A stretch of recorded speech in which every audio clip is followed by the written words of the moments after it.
Hello, ladies and gentlemen. This is Eddie Marcus again, spokesman and advocate of basic human rights for all people. Got a wonderful message for you today. Coming to you live from station WEBM. That's wonderful, Eddie B. Marcus, operating smack down from the top of the sky, the spiritual realm, to wherever you are. I'm going to admit something. In the past, people have thought that perhaps if I gave it a go, I could change the world.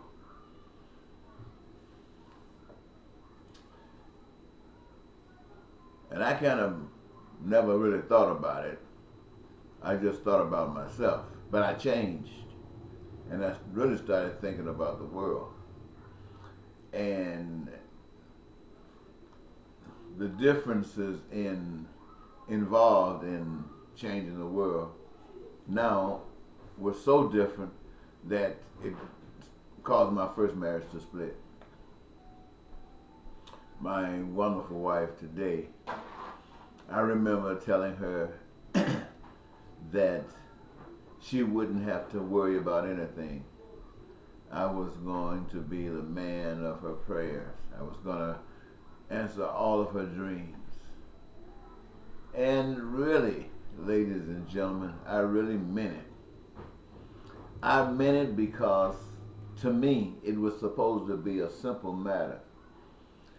My ex relationship was based upon a system of thought, a system of social interaction that permitted such outcomes as mine and that of so many people in societies everywhere to cause some of the worst outcomes. The difference is that my projection that things were going to change, that humanity would have developed to understand that Dr. King's living and dying had more to do with men standing up for what's right than a holiday or a statue, that the gathering together, marching in certain locations on certain times to represent something that he did had no meaning whatsoever for Dr. King's death. Dr. King's death was all about the same inspiration that he gave to us by watching him lift up God, lift up what he believed Jesus would represent, and standing up for it and what it represented, how it opened up our minds and opened up our hearts to receive an understanding that perhaps we already knew but had found reason to hide it. He gave us authenticity. And when they killed him, what he was really saying to us is that as he had to die for us to see just that amount right there, that many of us would have to die just so that the many of us that are left behind can receive some liberation, can receive some understanding, can receive some enlightenment and take the necessary steps to step forward in life, to step forward in life. And I just thought that that would happen during my time. I thought that we would begin to understand that no real people, human beings, could actually own anything because we see the problem with ownership. And when each of us strive to be peaceful, to be prosperous, and to enjoy our lives, when each of us expect our dreams to come true and find problems with that happening, there's never going to be any peace. There's never going to be any subtlety there. And that just a small mind like mine,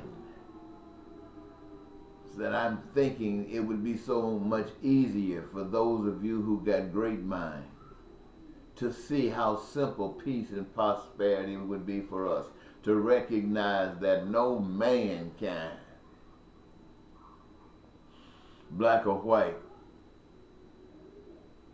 male or female, have any vision of life for every individual on earth. Untainted perception that could see all of us human beings, having our dreams and our necessities all met. No human being would come up with that. And so if it came to anyone, excuse me, it would be in recognition that it is a spiritual understanding. Something that we can't put on a man or female, or we can't put on a this or that. All we put it on is a power that we can't see, we can't touch, we can't feel, but the evidence is all amongst us.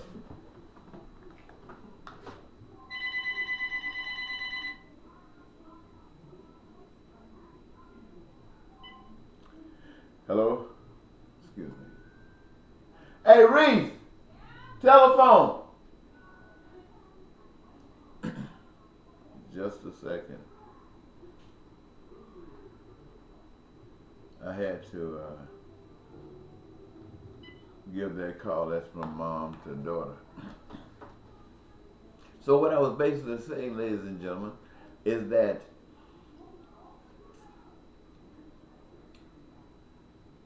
it usually didn't be this bad. But we allowed ourselves to go down and further and further and further from the truth. We never learned when these individuals give up their lives, the message they intend to send is that freedom is worth all of this. And then yet at the same time, the enemy uses that to frighten us. It's really funny. It's so funny when we don't know that death is our friend. Death is our most faithful friend. Death is our most faithful friend. And yet it has been projected to us to accept it and receive it as our worst enemy. One thing we don't want to have anything to do with is death. Many of us are not afraid to die. It's what you might have to go through in order to die. Not understanding that it never comes to a point where it's unbearable. Before that happens, it's over. And to think about life, really to think about life, if you think about a day of life, you think about, if you're lucky, 3 meals.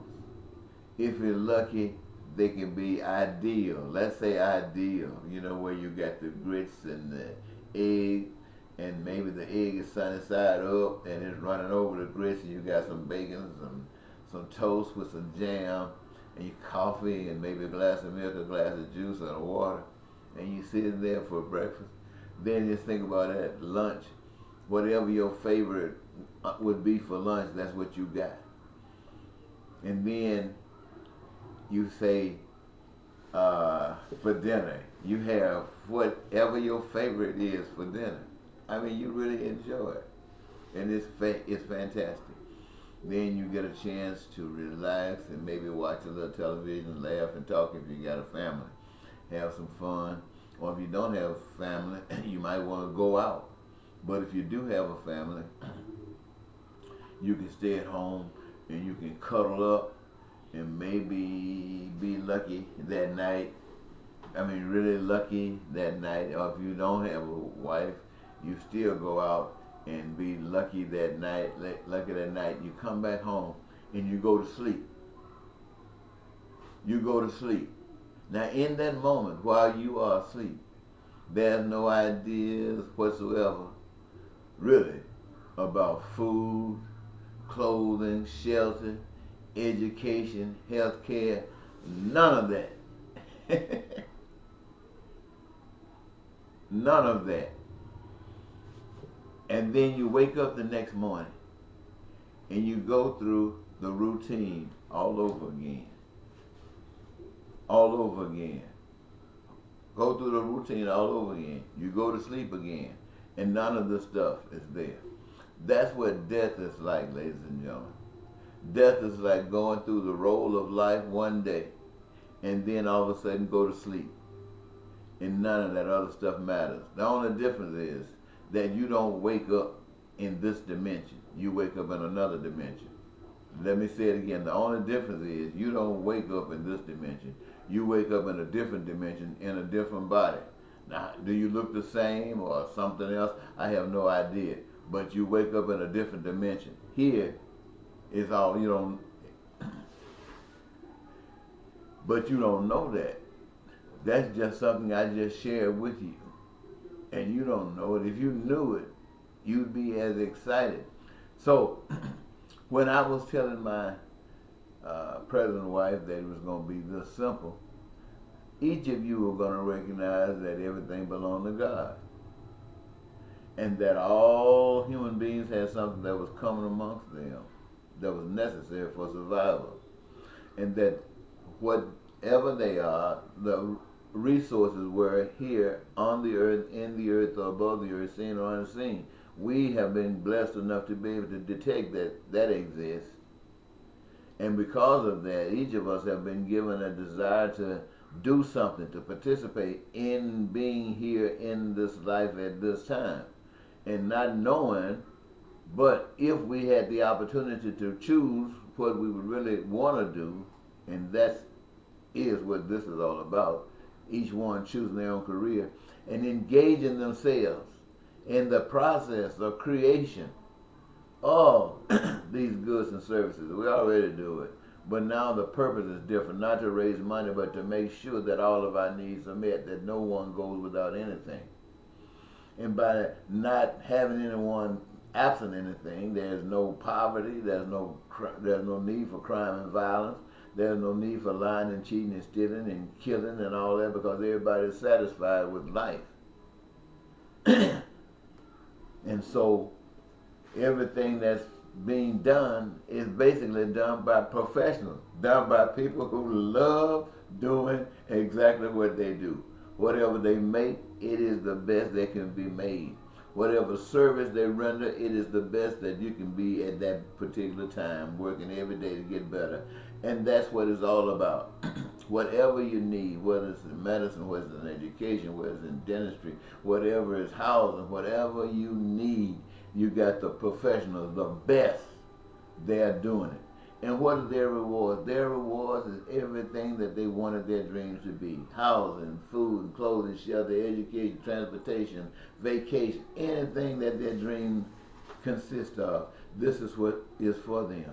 This is what I was, excuse me again, talking to my present wife about. And I thought that you guys, I thought all of you ladies would love that. I thought all you men out there would love to have kind of life like that. I thought the whole world would be so excited to see America living like that. And I just thought the whole world would say, wow, you mean to tell me we can live like that too? And they were going to be so excited about it. And life is going to be so beautiful. The new way we were going to trade with each other across the globe, and how we respected each other's sovereignty and authenticity and power. Oh, it was just going to be so beautiful. And my wife was going to be so excited that we did it. But right now I'm still asking the people of the state of Minnesota to make me the next senator in November. Write my name in. I'm not going to be on the ballot.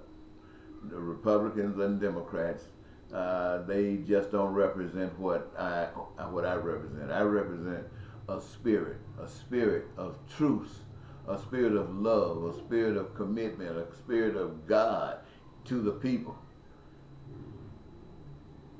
And I'm talking about all the people. That's what I represent. Love from God to all the people. And I want the people in the state of Minnesota to choose that. Write my name in. Let me go to Washington. Talking about the love of God. All people in the United States of America. Dreams being fulfilled. That's what I want to go to Washington. Talking about God's love for all the people in the United States of America. Republicans and Democrats and everything else has failed you. But I'm offering you you, all of the people in the United States of America, to experience your dreams, peace and prosperity. That's what this campaign is all about. I need your support, though. You know, I'm just talking. But I got a vision, and it's not just words. Excuse me. But I need your support. Your support means that you want that too. I'm not just saying wanting it for you, but you want it as well. And your evidence is in what you have to do to see that this is done, that this is carried forward in a way of letting everybody know. Everybody must know that they each benefit. Everyone must know they benefit. This is no promise that you're going to see something coming later. No, you must know from the get-go that you're going to benefit. Not only will you know that you're going to benefit, you must know that there is something that you can do, must do in this process. And it will not just be some anything. It'll be something that you choose to do, something that you can handle and that you want to handle. And this is to assure yourselves that you got each other's back. So, I'm still alive so far, and I still got a chance to smile at my wife when I see her smile, knowing that now America has changed. There isn't any more poverty. Racism has jumped across the field someplace. That everybody's on the battlefield of victory, where their ever far-reaching dreams don't seem any way impossible now. Just as simple as can be, because it got the support of the people of this nation. And the people of this nation can now still stand and face the rest of the world with a smile, because not only have we grown out of our seemingly fall, not only have we returned, but our smile is not pointing at them, condemning them, but embracing, wanting them to grow, wanting them to shine like they and only they can shine, wanting them to be successful as only they can be successful. And that all of us together, oh Lord have mercy, y'all know what I'm talking about. You got to want to change after stuff like this. This is Eddie Marcus saying, talk to you later. Bye-bye.